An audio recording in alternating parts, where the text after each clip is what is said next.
craquement de la biscotte dans un appartement vide,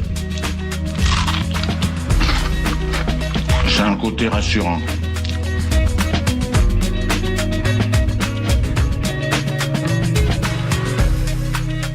Le réveil à l'ouest,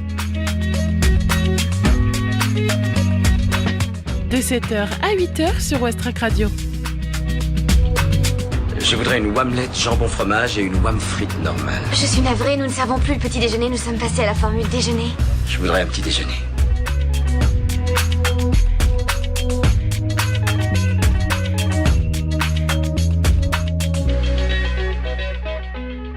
Bonjour à tous et bienvenue dans cette nouvelle édition du Réveil à l'Ouest. Il est 7h01 sur Westrack et merci d'être déjà aussitôt à l'écoute de votre radio de proximité.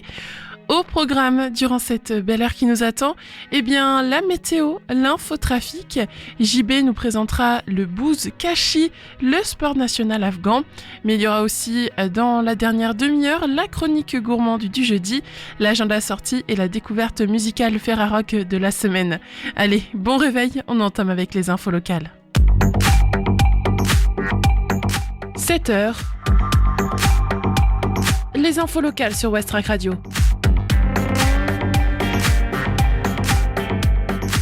Le Havre visitait les archives municipales et leurs magasins rénovés avant leur réouverture. Après plus d'un an de travaux pour moderniser et agrandir leurs espaces de conservation, rénover leurs salles de lecture, les archives municipales du Havre rouvriront le mercredi 2 avril 2025. Avant cela, une visite exceptionnelle des magasins complétée par une exposition est proposée samedi 29 mars de 14h à 18h. Ces portes ouvertes seront une occasion unique d'aller entrer dans les coulisses de ces lieux de conservation au fort de Tourneville, de découvrir des rayonnages mobiles qui ont permis d'agrandir leurs espaces de stockage. Un événement pour le grand public qui en précédera un autre très attendu par les étudiants, chercheurs, généalogistes, bureaux d'études, architectes et autres usagers habituels. La réouverture globale pour tous les publics des archives municipales dont l'accueil avait été fortement réduit depuis le début d'année 2024. Ce retour à la normale se fera le mercredi 2 avril. L'événement du samedi 29 mars permettra de connaître les nouvelles modalités de consultation dans une salle de lecture elle aussi rénovée. Il sera complété en salle d'exposition par la présentation de documents originaux autour de l'histoire de l'institution municipale et des 4 hôtels de ville du Havre.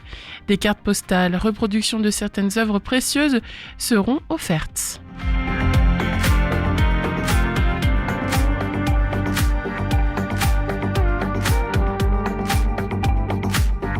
Les participants rivaliseront d'imagination. Arlone en fête lance sa course de caisses à savon. Le 15 juin, des caisses à savon vont débuter dans les rues de la Mailleraie-sur-Seine. L'association Arlone en fête souhaite diversifier ses animations avec ce nouvel événement. Une foire à tout le 13 avril, la Saint-Mathurin les 10 et 11 mai 2025 et une course de caisse à savon le 15 juin. Avec cette nouvelle animation, l'association Arlone en fête essaye de diversifier ses activités. On veut changer et amener quelque chose de nouveau pour ne pas proposer tout le temps la même chose, explique Dominique Barabé, vice-présidente de l'association. Pour les caisses à savon, 2 éléments sont essentiels pour garantir le spectacle, une descente et des virages. Un tracé se dessine alors en plein centre-bourg de la Mailleraie-sur-Seine. S'il reste quelques détails à peaufiner, l'idée semble se concrétiser. Les bolides confectionnés par les participants s'élanceront juste en face du conservatoire, rue Joseph Hamel, pour arriver sur le quai Hilaire-Tertre.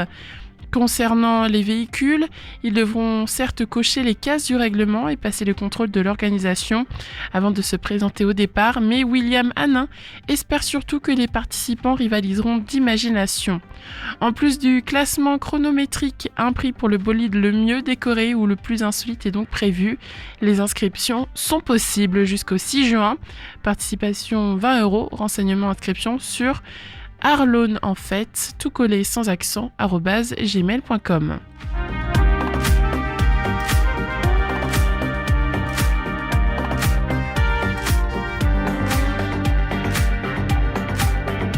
Jeu demain au théâtre Le Passage à Fécamp, un événement international.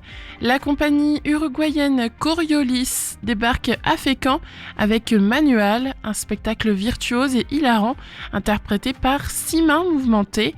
Du théâtre visuel à découvrir en famille ce soir à 20h30 au théâtre Le Passage de Fécamp. Les 3 interprètes Cecilia Bruzone, Maru Fernandez et Gerardo Martinez n'utilisent que leurs mains pour donner vie à leurs personnages. Créée en 2014 en Uruguay, la compagnie Coriolis imagine des spectacles d'objets accessibles à tous. Récompensée à de nombreuses reprises partout dans le monde, elle représente ses pièces aux 4 coins du globe, Canada, Portugal, Brésil. La consécration est arrivée en 2023 avec Manual, sélectionné au Festival mondial des théâtres de marionnettes à Charleville-Mézières. Les 6 mains des marionnettistes possèdent leur propre langage. Tour à tour, elles se disloquent, se transforment en êtres enchanteur, évoquent des concepts universels comme le pouvoir, le travail ou la solitude. Troublante et vêtue d'accessoires, elles nous renvoient à notre humanité parfois absurde, avec humour et tendresse. C'est un spectacle à partir de 10 ans, ça dure 55 minutes, tarif de 8 à 10 €.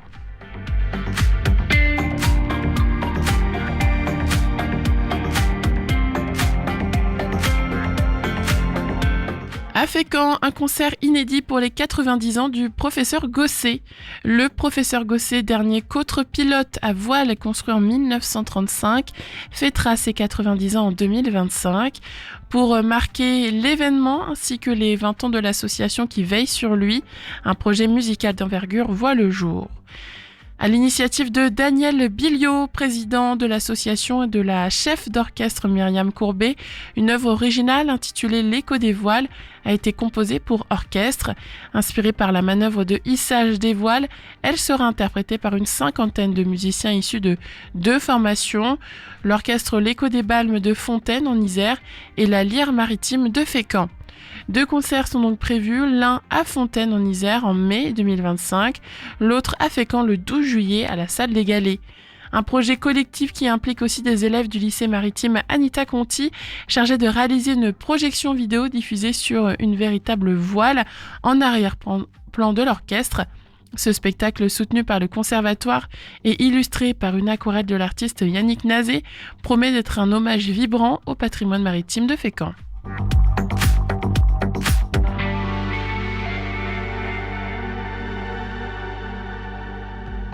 Basketball National 1, reçu 5 sur 5, le STB conserve la tête du championnat.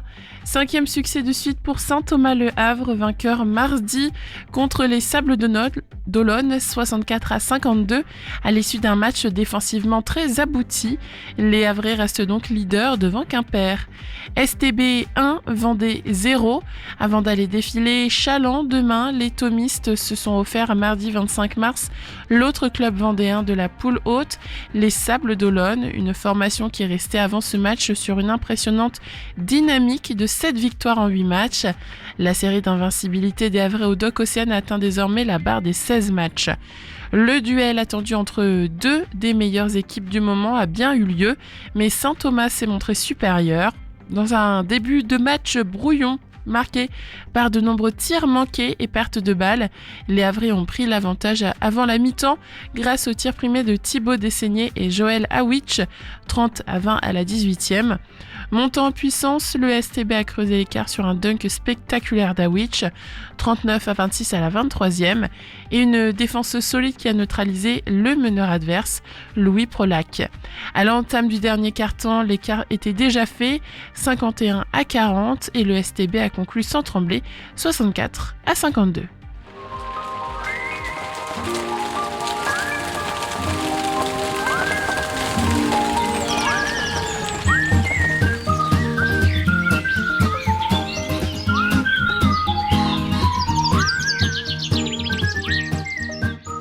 Au Havre, la matinée débutera sous un ciel ensoleillé, puis deviendra progressivement nuageux et les températures matinales seront fraîches, autour de 6 degrés.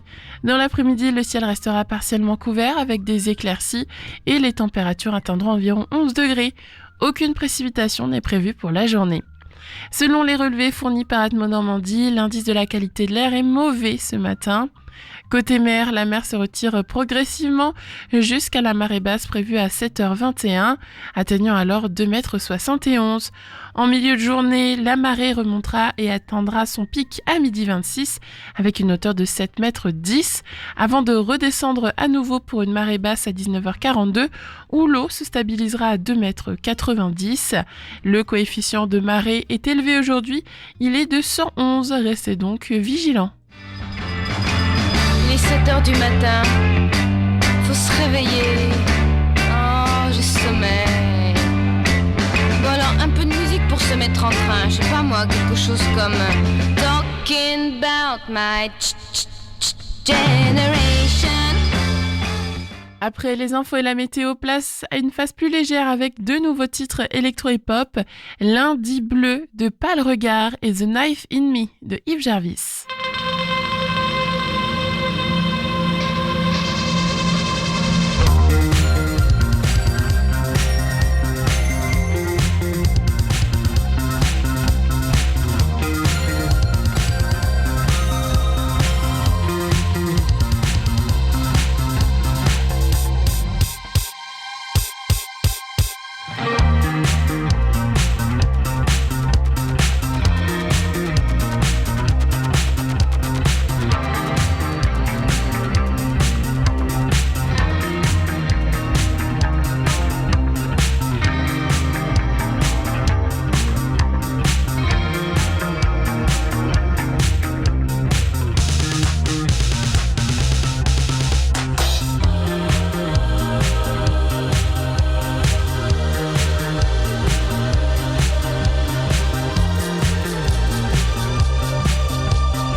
the knife, with the knife.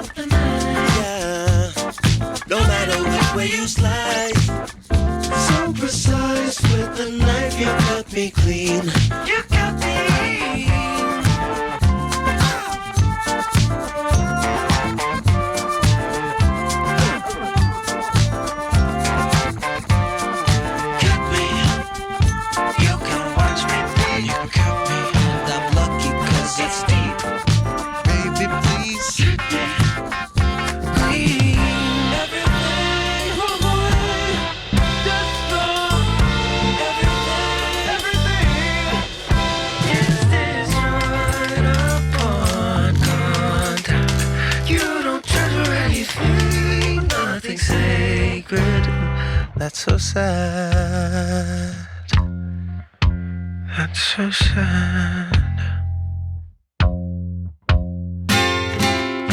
That's so sad that you twist the knife in me, and you stab with great delight and glee. That's so sad.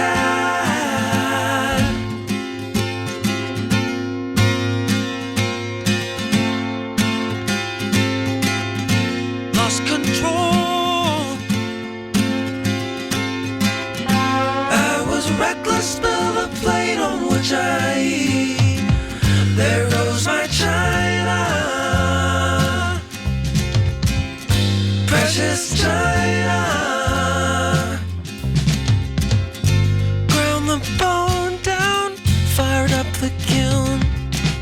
I pray to Jesus, get my daily fill. Lord, can you lift me from the depths of my free will? Le Canadien Yves Jarvis, à l'instant sur Westrack Radio, il est 7h17. On passe sans plus tarder à la Fond Trafic.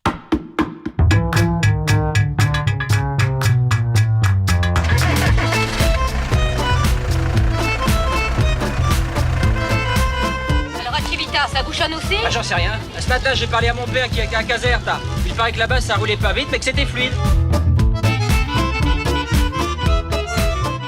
Ce matin, au Havre, ça roule bien. On remarque cependant un petit embouteillage sur le boulevard de Graville. Mais mis à part ça, sur les axes principaux, boulevard Winston Churchill, rue Aristide Briand, au niveau du tunnel Génère, de Cours de la République, ça roule bien. Ce matin, idem au niveau de Sainte-Adresse, Octeville, Fontaine-le-Mallet, Montivilliers, Harfleur. Quand on regarde sur la départementale 489 qui remonte vers Goderville, ça roule bien ce matin. On remarque cependant qu'il y a un petit peu de monde. Donc cela pourrait créer des embouteillages un peu plus tard avec le flux qui s'intensifie encore. Sur le pont de Normandie, ça roule bien ce matin. Attention, on nous signale un petit peu de brume.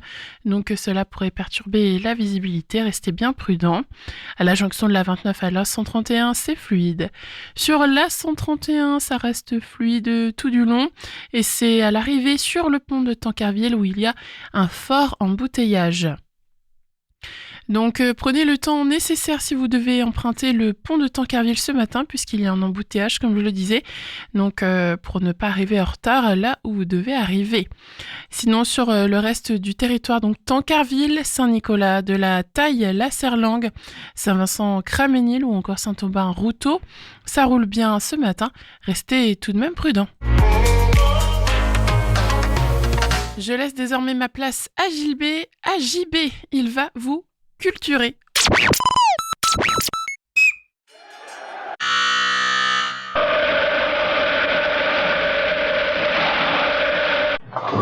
Les sports équestres français, c'est deux univers qui vivent dans un même sport. C'est deux mondes qui coexistent, deux mondes diamétralement opposés. Certes, c'est carrément cliché de le dire, mais à ce niveau-là, c'est quand même assez flagrant. D'un côté, on a l'équitation, une école vieille de 100 ans, une maîtrise réputée dans le monde, un sport qu'on ne suit évidemment qu'aux Jeux Olympiques. On apprend qui est le meilleur, le Kylian Mbappé chevalin, puis il finit deuxième, mais on change de sport et on fait ça ainsi de suite jusqu'à la fin des JO. Et d'un autre côté, eh bien, il y a la nervosité et le tonnerre d'une quasi-soixantaine de sabots filants au vent, les courses hippiques, celles que les parieurs regardent tranquillement dans leur PMU mise sur le jockey en vogue chevauchant de pauvres canassons qu'on a soit appelés Stormcat ou Persian King. Notez que ces sobriquets ne sont pas de mon invention, c'est des chevaux qui existent, qui ont couru pour des jockeys français. Mais dans tout ça, le point commun, la connivence absolue qui dépasse les préjugés, c'est que pour vrai, les sports équestres français, c'est assez chiant.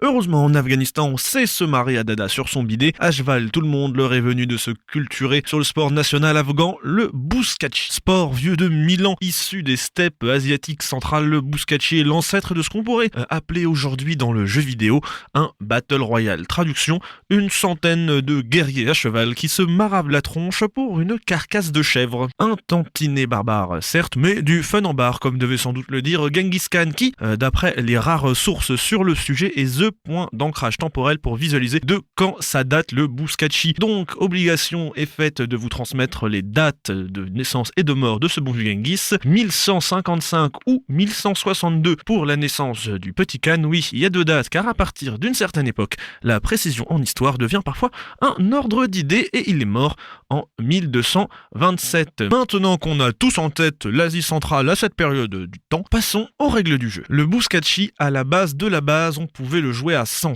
chopendo, 100 cavaliers qui vont s'affronter devant des supporters en délire. Ils doivent se ruer sur une carcasse de chèvre d'environ 60 kilos et faire un but ou un essai, bon le terme, chacun utilisera celui qu'il veut, en posant la dite carcasse dans un cercle dessiné au sol. Cette forme de Bouskatchi, la plus ancienne, est baptisée le Tudabarai, une pratique autant rituelle que sportive, gage de l'aspect rituel qui saute pas directement aux yeux quand on parle de mecs qui se tabassent à cheval. Le Bakolchi, donc l'arbitre en gros, prononce une prière avant le joyeux bordel que constitue une partie, où je le précise, on a le droit de frapper le porteur de la carcasse avec un fouet. Droit que d'ailleurs on retrouve chez le cousin kirghizistanais du Bouskatchi, le Kokboru, une version moins chaotique avec 10 cavaliers par équipe et seulement 4 qui jouent en même temps.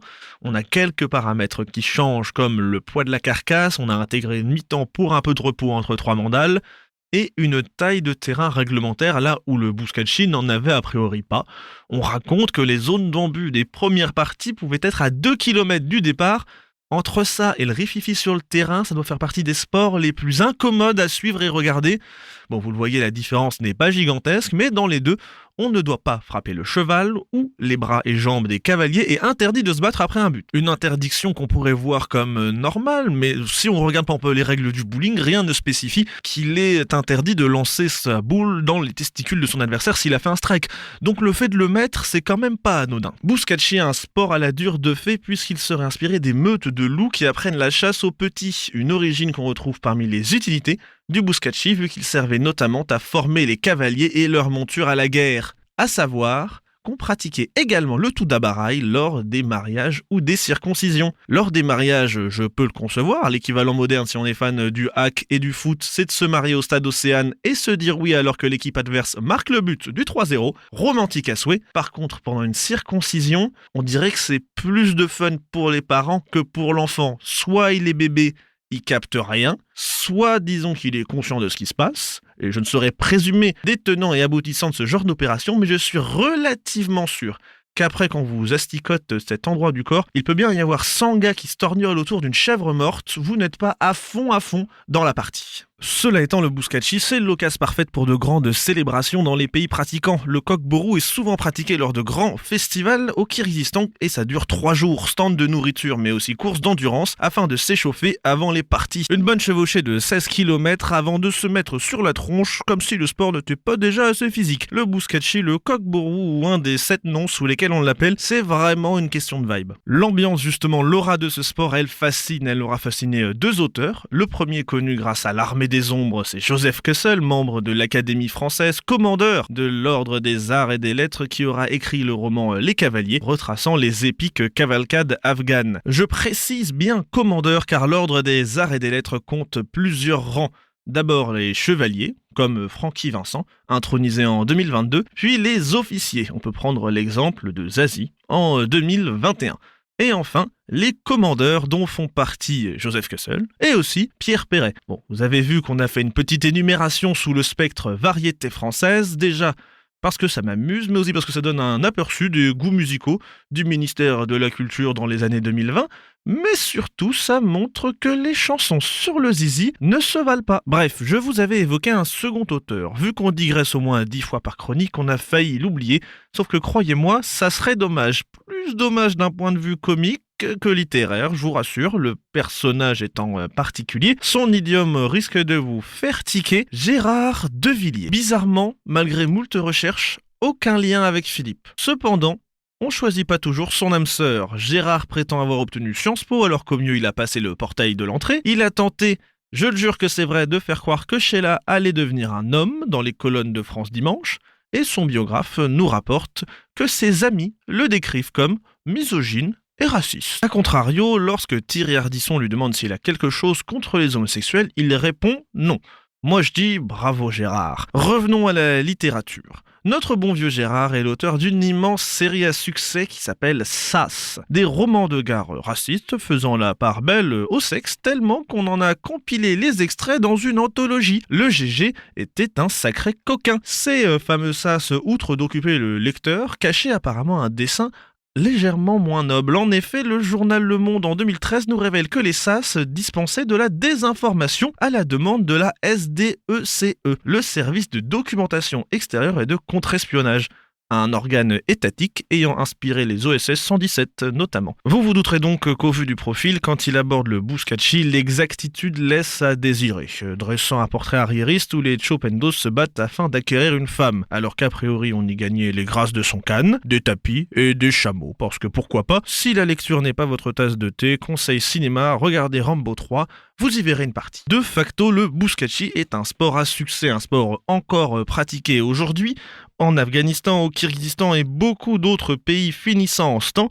La raison de cette terminaison étant d'ailleurs assez simple, le suffixe d'origine perse stan, signifiant nation, un sens hérité d'un mot indo-européen, que j'espère bien prononcer, donc stel, qu'on traduit par être debout ou fixé. Du coup, Afghanistan, c'est plus ou moins égal à là où se tiennent les Afghans, là où les Afghans sont debout, et ainsi de suite, selon chaque pays, qui finissent en stan. Des pays qui sont hyper fans de chevaux depuis hyper longtemps.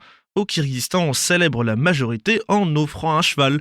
Les familles donnent des chevaux en dot lors des mariages. Le cheval est tellement important qu'à l'époque de la guerre froide, les soviétiques ont cherché à restreindre l'indépendance kirghize en passant par le cheval. Pour ce faire, ils ont croisé les montures de course des Kirghizes à des chevaux d'élevage, des chevaux moins sportifs, moins disposés à traverser les steppes d'Asie centrale. La méthode est vicieuse et j'oserais même dire la méthode est bâtarde. Superbe jeu de mots. Alors que l'Asie centrale, c'est tout de même le berceau de l'élevage chevalin. 4e millénaire avant notre ère, les historiens découvrent des dents qu'on pense avoir été abîmées par des morts, mais aussi l'importance du lait au sein de la culture Botaï. On parle de l'hypothèse Kourgan. Cependant, une étude toulouso-espagnole réfute cette théorie. Eux, ils disent que la domestication des chevaux, elle date de 2200 ans avant notre ère. Argument numéro 1, en fait, les chevaux de la première étude, c'était des chevaux de Przewalski, un cheval sauvage impossible à domestiquer. Argument 2, les Botaï, ils avaient plus l'air de le chasser pour le manger que pour l'élever. Argument 3, on a retrouvé au sud de l'Oural des preuves de l'utilisation de chariots tirés par des chevaux. On les a baptisés d'un très beau nom, d'homme 2. Un très beau nom d'aspirateur, ces chevaux étaient adaptés à la montée de par leur morphologie. L'étude d'anciens génomes ont même pu déterminer que les hommes ont favorisé ce trait génétique en sélectionnant cette espèce de cheval. Le Buzkashi s'est professionnalisé au fil du temps chez ces pays équestres. En 1950, en Afghanistan, le format en équipe devient la norme. Elles sont composées de 5 à 15 joueurs et on adopte un système de points. 2 si vous mettez la carcasse dans la zone d'embut, 1 si vous passez la ligne avec la carcasse en main. Cette forme officielle du sport du Buzkashi se nomme le Karajaj. 2020, nouvelle évolution, création de la Ligue afghane de Buzkashi de Karajaj. Instauration de règles internationales comme une limite à 6 cavaliers par équipe et remplacement de l'ouloc traditionnel de la carcasse par un sac de cuir pesant environ 30 kg. Mais la plus innovante des innovations, la révolution absolue pour ce jeu, 1000 ans après les premières parties, création de carton jaune et de carton rouge. La modernisation des règles n'est pas sans une révolution des pratiques. Théma, la phrase. Désormais, les Afghans ne se retrouvent plus à la plaine, mais au stade, les sponsors affluent. Selon plusieurs articles, on est entre 4 et 5 millions de dollars d'investissement. Les Chopendos sont 500, alors qu'avant 2020, ils auraient été une centaine. Un métier devenu attractif, vu qu'on ne vous paye plus en riz, en huile ou en tapis. D'après la Provence, les contrats pro peuvent avoisiner les 10 000 dollars, sans compter 100 dollars offerts à chaque but.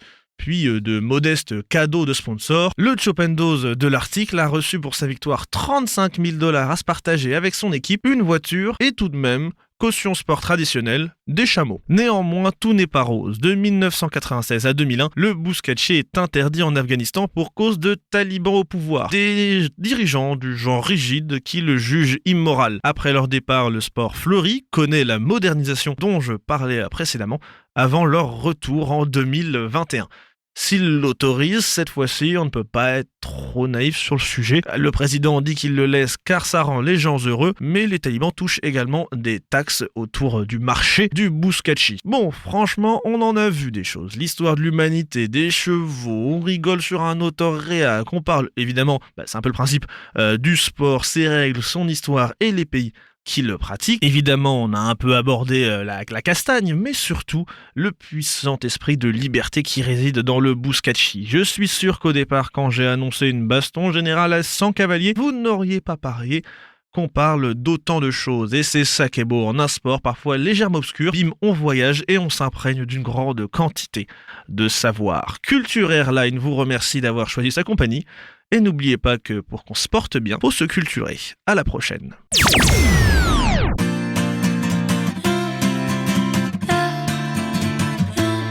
Et je sais qu'au fond de moi, je rêve encore de ça.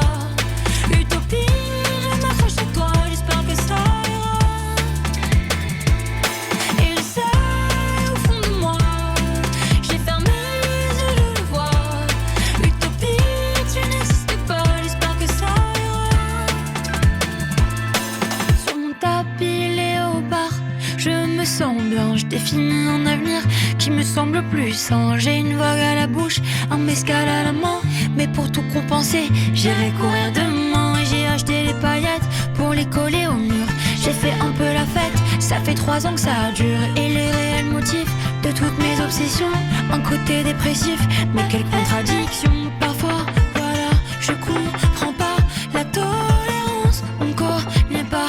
Je fais l'apologie, l'ouverture d'esprit, la tolérance en toi. Et je sais qu'au fond de moi, je rêve encore de ça. Utopie, je m'accroche à toi, j'espère que ça ira. Et je sais au fond de moi, j'ai fermé les yeux, je le vois. Utopie, tu n'existes pas, j'espère que ça ira.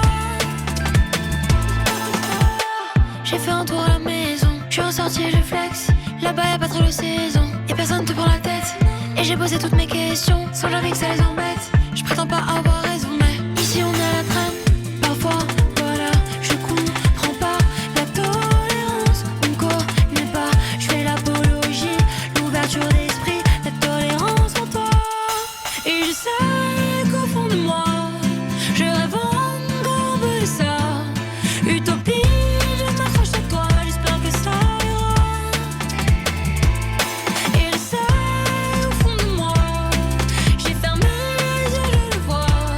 Utopie, tu n'existes pas, j'espère que ça ira. Sur mon tapis léopard, j'espère que ça ira.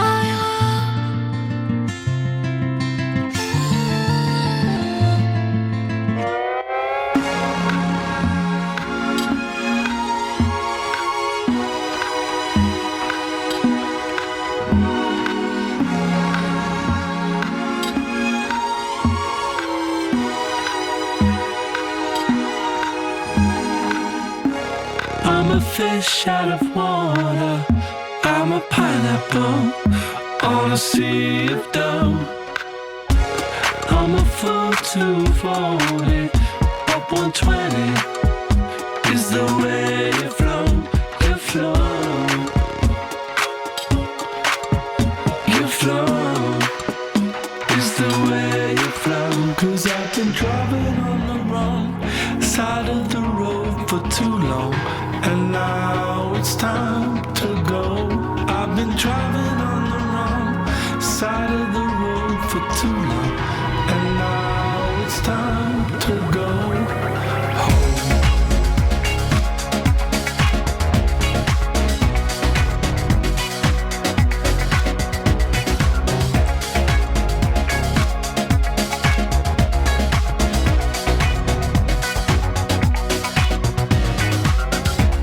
I'm a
Vous êtes toujours sur Westrack Radio, il est 7h37, belle matinée à tous. On vient d'écouter Frank Moody, Driving on the Wrong Side of the Road, une nouveauté dans la playlist.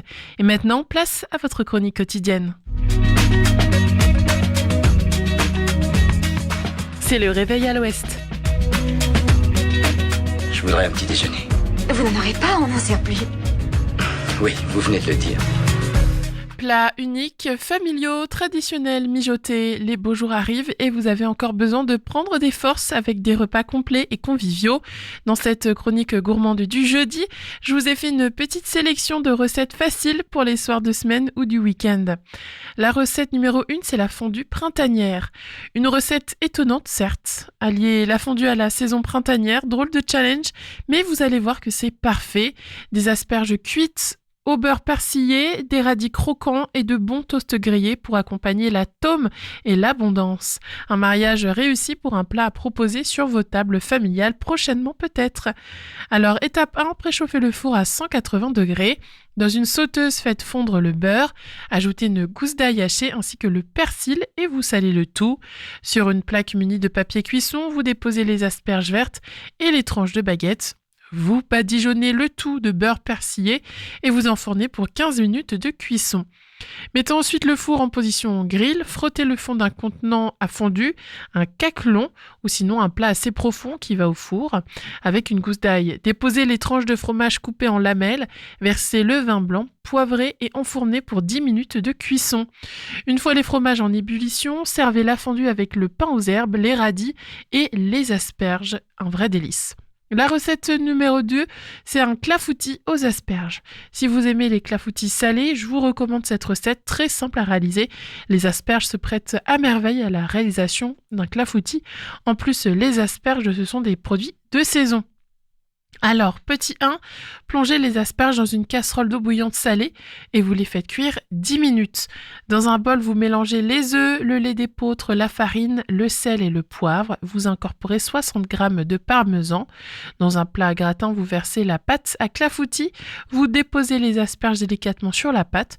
Vous les disposez en alternance, l'une avec la pointe à gauche, la suivante avec la pointe à droite, et ainsi de suite, de manière à ce que les pointes soient réparties équitablement. Vous saupoudrez avec le parmesan restant, vous enfournez 25 à 30 minutes dans le four préchauffé à 180 degrés, et vous n'aurez plus qu'à déguster froid ou tiède.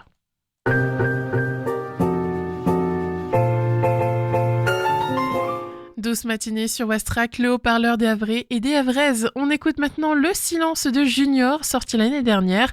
Nous, on se retrouve après pour faire un point sur les actualités locales.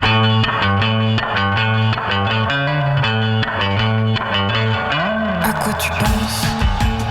Tu penses à moi qui pense à toi?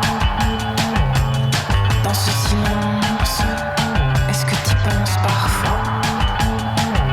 Quand le vide est si dense qu'il ne désemplit pas. À force de prudence, ça risque de jeter un froid. Est-ce que tu penses sans langue de bois?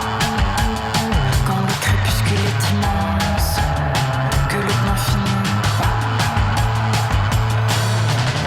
Je le dis sans ambivalence, quand je suis ici et toi là-bas. C'est vrai que j'ai tendance à penser que ça va de soi. Je me dis tout en nuance, quand je suis ici et toi là-bas. Y a des chances que tu penses à moi qui pense à toi.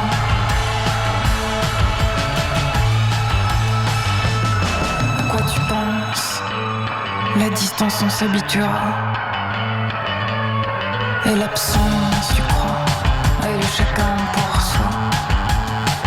Avant la prochaine séquence, le prochain faux pas. À quoi tu penses? À quoi tu penses? À quoi tu penses? Si je m'avance, renoncer tout et n'importe quoi.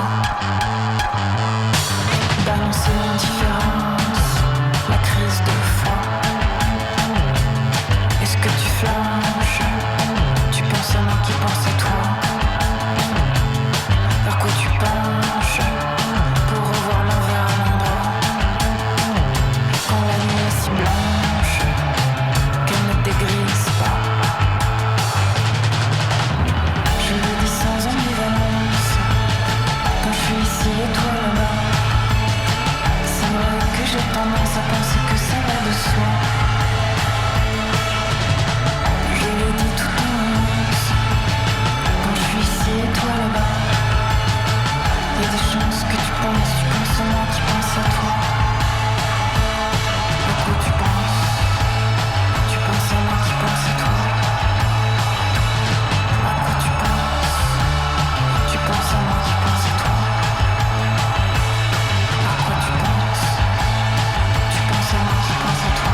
Les infos locales sur Westrack. Le Flash. Le Havre visitait les archives municipales et leurs magasins rénovés avant leur réouverture. Après plus d'1 an de travaux pour moderniser et agrandir leurs espaces de conservation, rénover leurs salles de lecture, les archives municipales du Havre rouvriront le mercredi 2 avril. Avant cela, une visite exceptionnelle des magasins, complétée par une exposition, est proposée samedi 29 mars de 14h à 18h.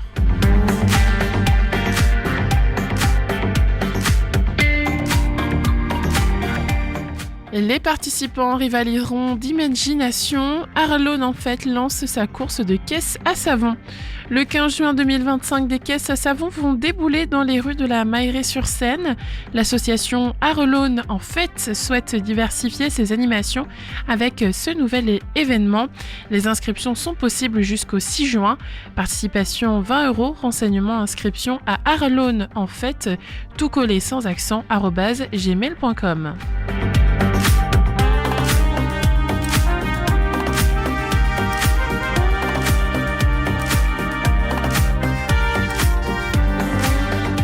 Jeu de main au théâtre Le Passage à Fécamp, un événement international. La compagnie uruguayenne Coriolis débarque à Fécamp avec Manual, un spectacle virtuose et hilarant interprété par 6 mains mouvementées. Du théâtre visuel à découvrir en famille aujourd'hui à 20h30 au théâtre Le Passage.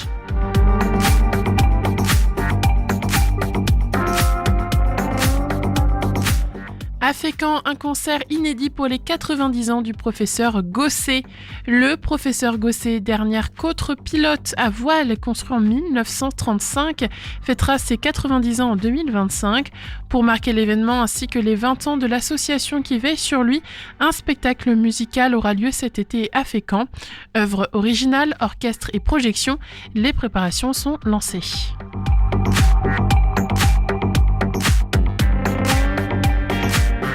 Et enfin, Basketball National 1 reçu 5 sur 5, le STB conserve la tête du championnat. 5e succès de suite pour Saint-Thomas-le Havre, vainqueur mardi contre les Sables d'Olonne, 64-52. À l'issue d'un match défensivement très abouti, les Havrais restent donc leader devant Quimper.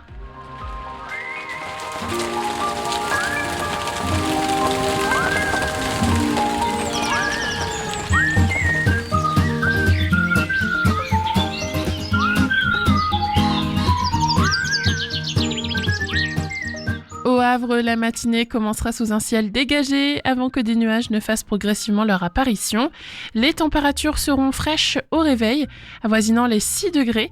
L'après-midi, le temps restera partiellement couvert avec quelques éclaircies et le mercure grimpera jusqu'à environ 11 degrés. Aucune pluie n'est attendue au cours de la journée. D'après les relevés d'Atmo Normandie, la qualité de l'air sera mauvaise avec un indice dans le rouge indiquant un niveau de pollution élevé. Côté mer, la marée est descendue progressivement jusqu'à son point le plus bas à 7h21 où elle atteint 2,71 m. En milieu de journée, elle remontera pour culminer à 12h26 avec une hauteur de 7,10 m avant de redescendre à nouveau pour une marée basse à 19h42 stabilisée à 2,90 m. Avec un coefficient de 111, les marées seront particulièrement marquées aujourd'hui, alors prudence sur le littoral. Dans quelques minutes, on va regarder ce qu'il se passe ce soir comme événement au Havre. Mais d'abord, c'est New Nostalgia de Rich O'Coin. Très bon début de journée sur Westrack. Il est 7h47.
resurrected.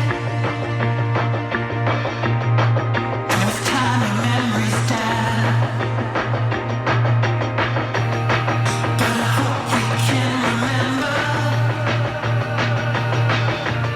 At least the feeling if we try. 'Cause we used to need each other. And I need to know what's true. Is it just how time is over? Or are you no longer you? We need a new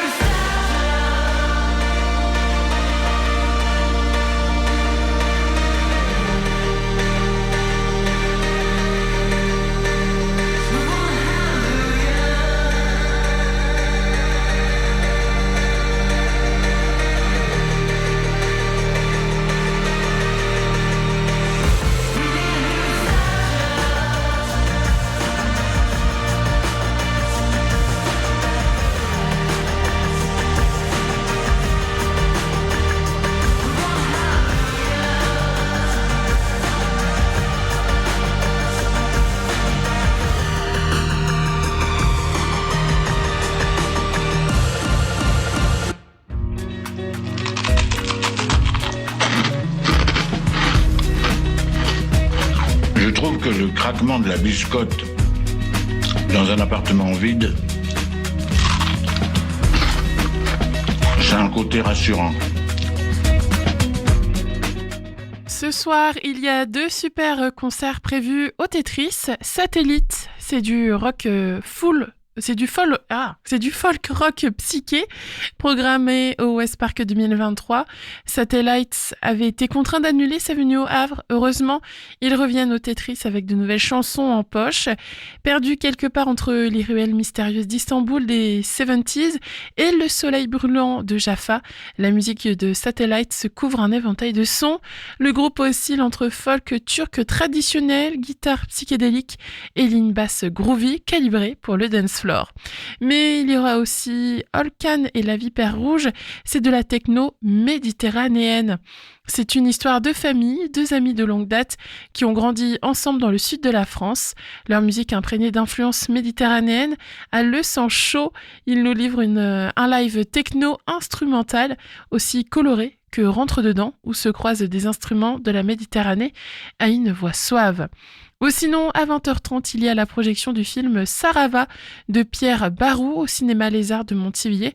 C'est suivi d'un set de musique brésilienne animé par DJ Kenny Fontana. Cocktail offert entre la projection et le set par le cinéma Les Arts.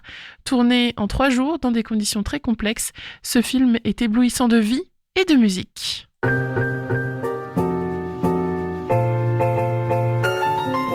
Il est 7h52 sur Westrack Radio, ce qui veut dire qu'il nous reste environ 8 minutes ensemble. C'est parfait, on a donc encore le temps d'écouter Magnavox Odyssey de Zombie, la découverte musicale Ferrarock de la semaine. Westrack et la Fédération des radios associatives Musiques Actuelles, la Ferrarock, vous partagent la découverte musicale du jour.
7h57 sur Westrack Radio. Je vous dis donc au revoir.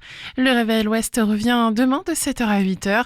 Dans quelques minutes, il y aura le flash national et international. Puis Lucie sera avec vous jusqu'à midi. En attendant, je vous souhaite à tous de passer une belle journée. C'était Margot avec vous comme chaque matin. Portez-vous bien. On se quitte avec Keep It Real de A Certain Ratio.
Big fun.